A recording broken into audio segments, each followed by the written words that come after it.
Welcome to this spoiler-free reading and mini-analysis of the 6.21 patch notes.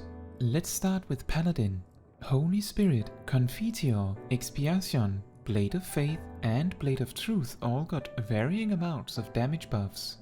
Due to Expiation's 30-second cooldown and all of the other actions' dependency on Requiesced, you will normally see 2 Expiations, one of which will happen during fight or flight, 4 Holy Spirits and 1 of each of the other attacks per minute. This amounts to a total potency increase of 480 potency per minute. Regardless of your skill speed, this will amount to around 3% more damage output for Paladins. The magic burst opener that centers around timing your biggest damage around when the raid cooldowns come up will benefit greatly from this buff. So in practice, this may feel closer to 4 or even 5% of a buff. Next, Warrior got a 20 potency boost to both Storm's Eye and Storm's Path, as well as 10 potency to Upheaval and Fell Cleave.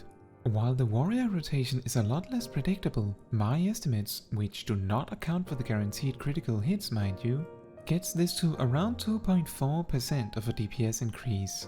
Due to the majority of these 2.4% being located in attacks that are not guaranteed to critical hit or direct hit, and also tend to be absent in raid buffs, I imagine in practice it is closer to 1% or maybe 1.5%.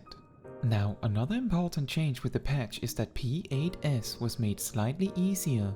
To be specific, the patch notes state that the development team overestimated the expected damage output by about 1%, but does not go into detail about how big the nerf to the boss's health bar is. But we can assume it is not a huge nerf.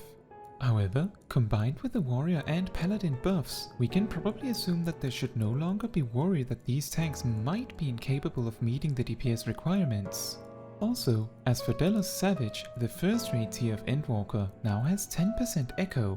To round off, some bug fixes. I will only be including fixes that likely impacted players in a significant way. A bug that caused animals in the island sanctuary with very specific spawn criteria to not spawn has been fixed. This likely means animals with both a time requirement and a weather requirement. A bug that caused dragoons to lose their part of the dragon sight buff when the player receiving the other part of the buff died has also been fixed. That is all that I have for you today. Thank you for watching, and thank you to my community for requesting video patch note summaries. Have a great day!